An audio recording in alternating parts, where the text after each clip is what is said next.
The call came at 6:47 in the morning, and I knew before I even answered it. My grandfather had been declining for months, the kind of slow, quiet fading that nobody talks about out loud, but everyone watches with that particular stillness you get when you know you're watching something end. I'd driven up to Barry every other weekend since October.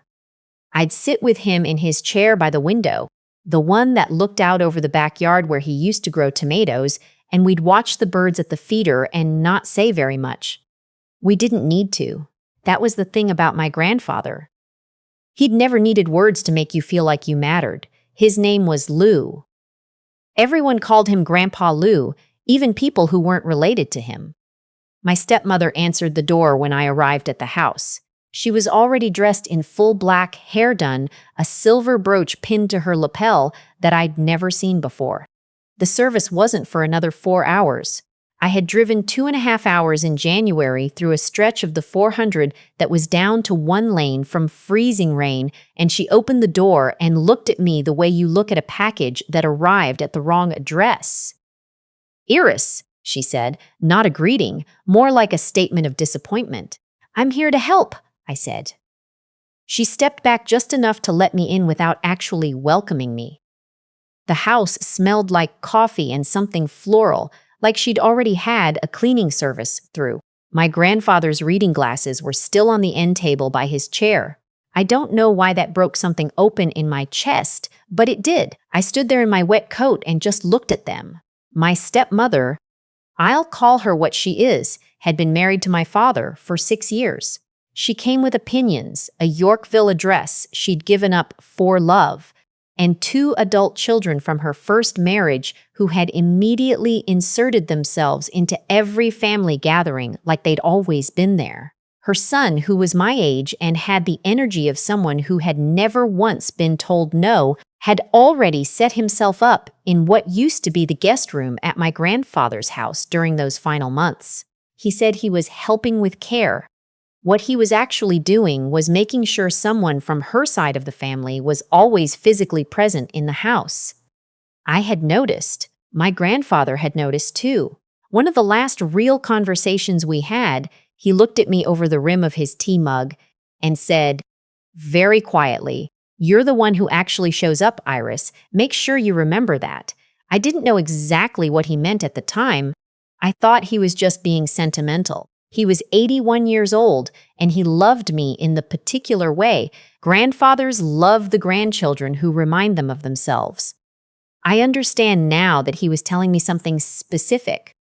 My father was in the kitchen when I came in. He was sitting at the table with his coffee, looking out the window at the gray January backyard.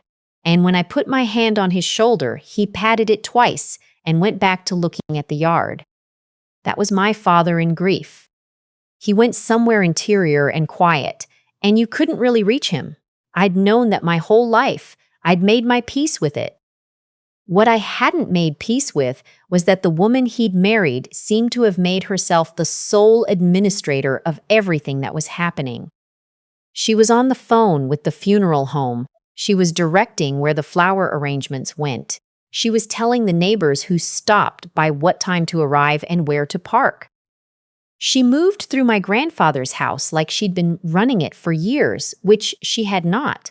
My grandfather had lived alone since my grandmother died, with occasional help from a home care worker named a woman from Innisfil who came 3 mornings a week and who, notably, had not been invited today. I started washing dishes because I needed something to do with my hands. My stepmother came into the kitchen, looked at what I was doing, said, "Those can wait," and then told me, in a voice so level it was almost kind, that she'd arranged seating at the service and I was in the back. "The back," I said. "Family is up front," she said. "You understand." I looked at her. I said, "I am family." She smiled the way people smile when they think they've already won. "Of course, but we want to keep things orderly. There's limited space in the front section. Immediate family." She paused. "Your cousins from Edmonton are flying in." The cousins from Edmonton were my cousins, my grandfather's grandchildren through his son, my cousins, the ones I'd grown up with, the ones who, I would later find out, had no idea I'd been placed in the back. I said, okay, and kept washing dishes. But here's the thing about what the last 18 months had actually been. I'd kept records, not because I was planning anything. I kept records because I'm an accountant, and that's just how my brain works. I take notes. I track things. I keep receipts. When my grandfather first started having trouble with his finances, small things, an overdrawn account here, a missed insurance payment there, I gently offered to help him review his statements. He'd agreed, a little embarrassed. The way proud people are embarrassed when they need help with anything. What I found was not what I expected. There had been a change to his bank account. Someone had been added as a joint account holder. Not my father, not anyone from our side of the family. My stepmother's name. It had been added 14 months ago, during a period when my grandfather had been recovering from a hip replacement, and my stepmother had been spending a lot of time at the house, ostensibly to help. I had said nothing at the time. I had just made a note. And then I had started watching more carefully. Over the following months, I documented the withdrawals from the joint account. They were never enormous, always just under amounts that trigger automatic alerts. But they were consistent, groceries that were far too expensive for one elderly man, a furniture purchase at a shop in Barrie that I'd driven by but never seen him mention, cash withdrawals every second Thursday. I brought this to a lawyer friend of mine, a woman I'd gone to university with who now practiced estate law in Toronto. She told me what I needed to do. I did it quietly. I didn't tell my father because I knew he would tell his wife. I didn't tell anyone. I just collected, organized, and filed what needed to be filed. My grandfather knew I was doing it. I'd told him gently one afternoon in November. He'd looked at the papers I'd brought, and then he'd looked at me and he'd said, "Good."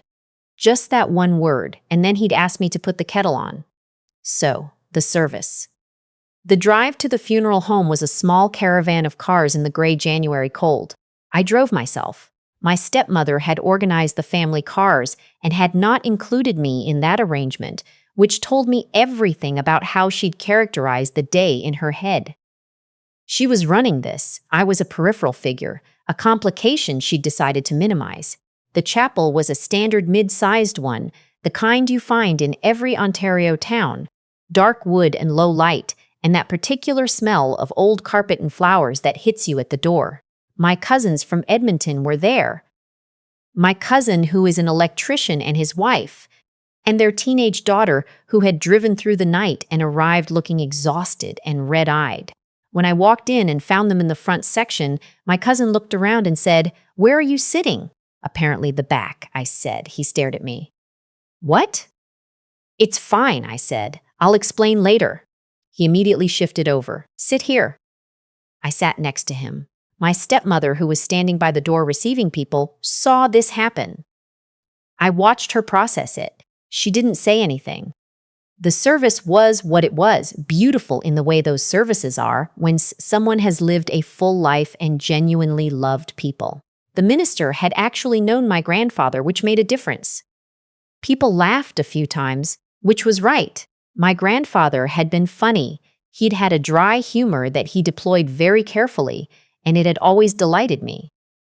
My stepmother's son spoke. He gave a eulogy about how much he'd grown to love my grandfather, about the time they'd spent together in recent months, about how Grandpa Lou had become like a grandfather to him, too. I sat in the front section with my cousin, and I kept my face very still. At the lunch afterward, held at my grandfather's house, which my stepmother had arranged in every detail, I was standing in the kitchen again when she found me. The house was full of people, neighbors, friends from the Legion, old colleagues, relatives who'd driven in from across Ontario. My stepmother moved through them gracefully. The hostess, the one receiving condolences, the one being thanked for her organization. She found me by the sink. "I think," she said, "that you and I should talk." We went into the small sitting room off the hallway. She closed the door. She sat down, folded her hands in her lap, and then she looked at me with the expression of someone about to be very reasonable. "I know this is hard," she said. "Losing Lou, it's hard for all of us." I waited. But you have to understand that the estate is complicated. There are a lot of moving parts. Your father and I have been managing a great deal over the past year. The care, the finances, the house. I know, I said. I've been watching. Something moved through her face, just briefly. What I want, she continued, is for this to be handled without any drama. Lou would have wanted that. Lou would have wanted a lot of things, I said.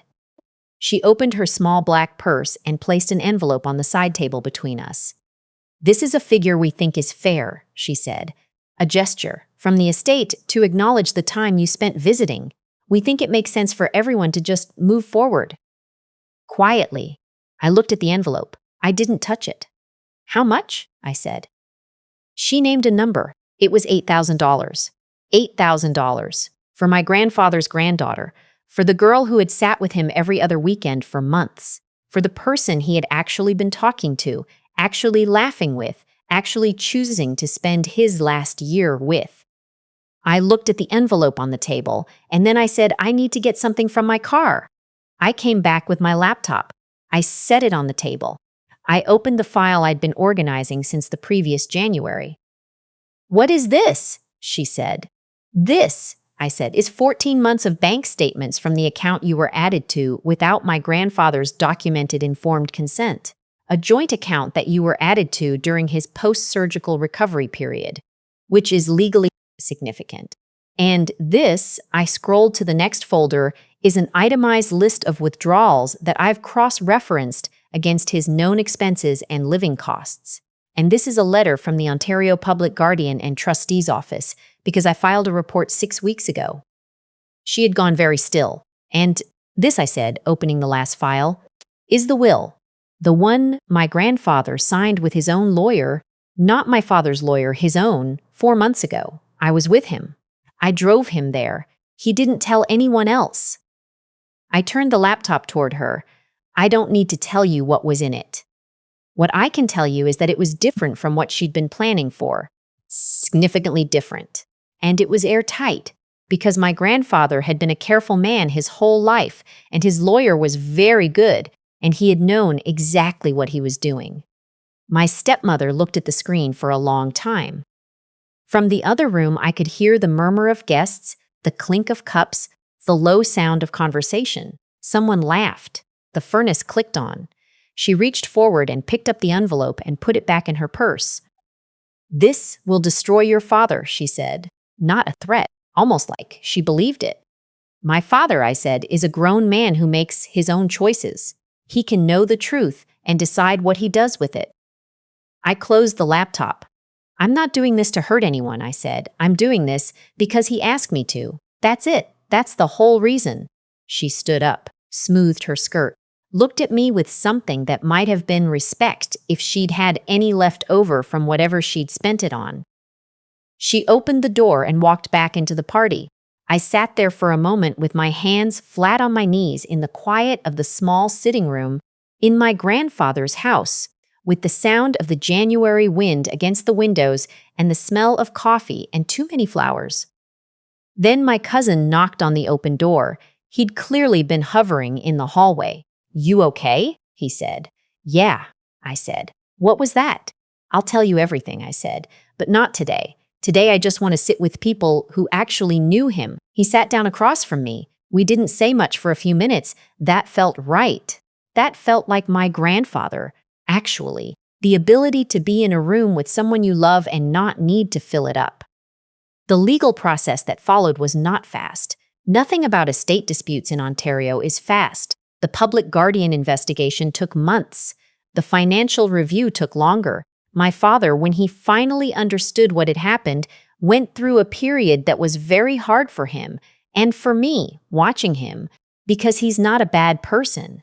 He's just a person who trusted the wrong one and looked away when he should have looked closer. My stepmother's son moved out of the house in February. He didn't say goodbye to anyone. My grandfather had left the house to a trust that benefited my father and me equally, with specific provisions that made it very difficult to liquidate quickly or without both parties' agreement. The funds that had been moved through the joint account were subject to the financial review. I don't know exactly how that resolved because I wasn't party to every aspect of it. But I know that the estate my grandfather built over 60 years of careful living did not disappear the way she'd planned. I go up to Barry sometimes still. The house is going through probate and nobody is living in it right now. And I have a key. I let myself in sometimes and I sit in the chair by the window.